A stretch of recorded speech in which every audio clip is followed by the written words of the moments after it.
नमस्कार, जय जोहार, जय छत्तीसगढ़। मैं हूं आपके साथ जयवर्धन।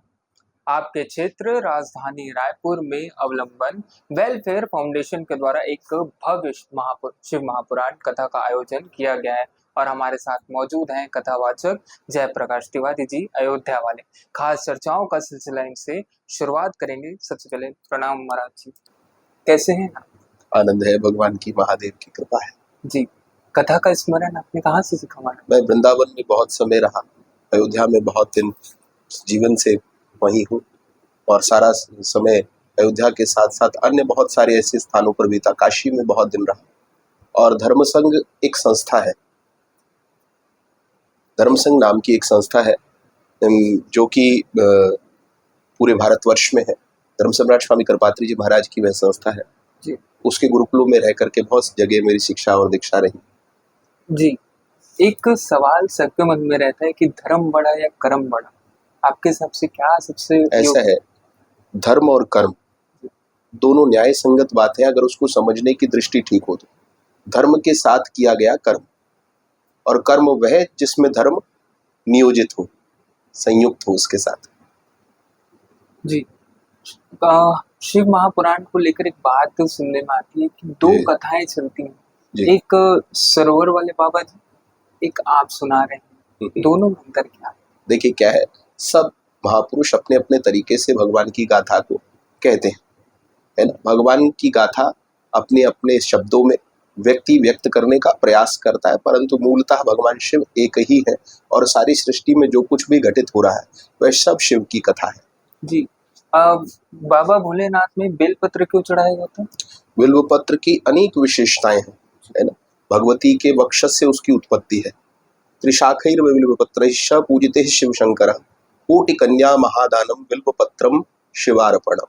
बिल्व साक्षात भगवती के वक्ष से उत्पन्न हुआ है और जिस प्रकार से माँ का दूध पी करके सारी सृष्टि का सृजन हो रहा है, उसी प्रकार से बिल्व पत्र चढ़ाने से भगवान महादेव प्रसन्न होते हैं। जी महाराज जी, आपकी स्कूली शिक्षा? मैं कई विषयों में मेरा आचार्य है।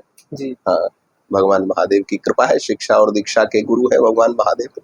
जी, यदि किसी को अगर आपसे कथा सुननी हो, स्मरण करना हो या फिर करवाना हो तो कैसे कांटेक्ट करें? देखिए हमारा एक पथ है जिसको हम आध्यात्मिक पथ के नाम से जानते हैं, जिसमें विशेष रूप से भैया श्री दीपक शर्मा जी उस कार्यक्रम को देखते हैं और श्री नितेंद्र सिन्हा जी, जिनके द्वारा यहाँ पे भी अवलंबन वेलफेयर फाउंडेशन के तत्वावधान में ये जो कथा हो रही है, वे विशेष रूप से सभी जगह के आयोजनों को देखते हैं और आगे भी भविष्य में वही इन आयोजनों को देखेंगे।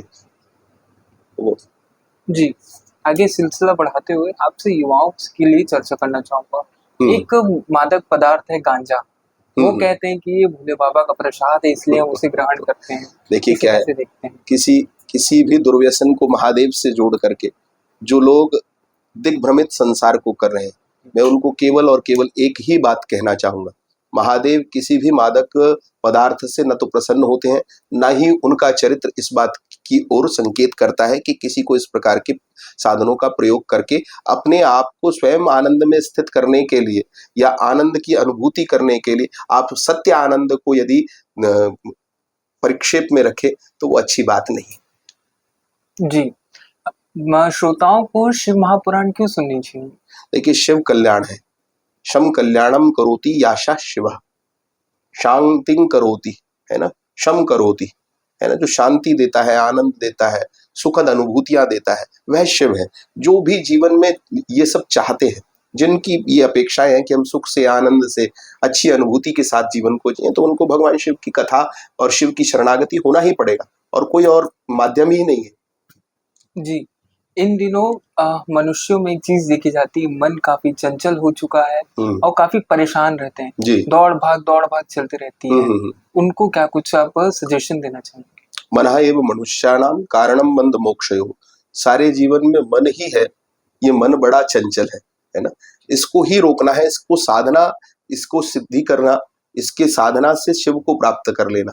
ये सारे प्रयास आप जब शिव कथा से जुड़ेंगे, शिव की कृपा से जुड़ेंगे, शिव के सानिध्य सायुज्य सामीप्य में आएंगे तो ये सब बातें सिद्ध होंगी। जी, मोह और माया ये दोनों अलग अलग है कहते हैं, आखिर कैसे? देखिए मोह और माया के ही रूप है, बिना मोह के माया नहीं है और माया के बगैर मोह नहीं है। दोनों सामंजस्य बनाया हुआ है, ये अलग नहीं है। विष्णु और माया भगवती या सम्मोहितम जगत, हम अगर शास्त्र अध्ययन करेंगे तो ये पाएंगे कि भगवान के द्वारा ही माया को भी बनाया गया, लेकिन माया प्रपंच से हटाने के लिए भी भगवान के पास ही जाना पड़ेगा। जी। छत्तीसगढ़ रामलला का निहाल है, कैसा लग रहा है आपको? अद्भुत है, अद्भुत है। जिस प्रकार का वात्सल्य मुझे लगता है कि भगवान श्री राम को मिला होगा, हमको भी ऐसी ही अनुभूति यहाँ आने के बाद हो रही है। और आप सब लोगों से मिल करके, जितने भी श्रद्धालुगण आ रहे हैं महादेव की कथा कृपा को प्राप्त करने के लिए, जिनका ये आयोजन है, बड़ा सुंदर भव्य दिव्य आयोजन हो रहा है। सब लोग समाहित मन से भगवान शिव की कथा सुन रहे हैं।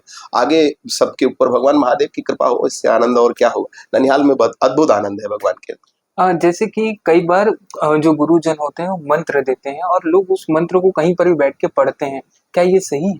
देखिए, ऐसा है, गुरु मंत्र गोपनीय विषय है ना। गोपनीयम प्रयत्नेन स्वयो निर्व पार्वती। जिस प्रकार से किसी भी गोपनीय वस्तु को छुपा करके रखा जाता है, वो महामंत्र है, गुरु के द्वारा प्रदत्त मंत्र, उसको गोपनीय ही रखना चाहिए। आज का समाज में ठीक है, जैसे जैसे लोग कर रहे हैं, भगवान महादेव कृपा करें। जी, चलते चलते एक अंतिम सवाल आपसे लेते चलते, हमारे जी। दर्शकों को क्या कुछ कहना चाहेंगे? देखिए, महादेव की कृपा कथा में व्याप्त है, महादेव की के दर्शन में व्याप्त है, महादेव कण कण में व्याप्त है ना। संसार का प्रत्येक कण महादेव का अंश है। महादेव के प्रति अच्छा भाव रख करके जीवन को अच्छे आदर्श रूप में शिव के परिवार को ध्यान में केंद्रित करके जीवन जिए, सबका कल्याण हो। हर हर महादेव। जी, आज हमारी जो खास चर्चा थी वो हुई जयप्रकाश तिवारी जी, अयोध्या वाले महाराज जी से, जिनसे हमने खास चर्चा की। और आप भी जरूर पधारें राम मंदिर के पीछे ऑडिटोरियम में, और इनके मुख से जो शिव महापुराण आप सुनेंगे उसका आनंद ही आपको अलग ही आएगा। दैनिक विश्व परिवार के लिए मैं जय वटवा, रायपुर।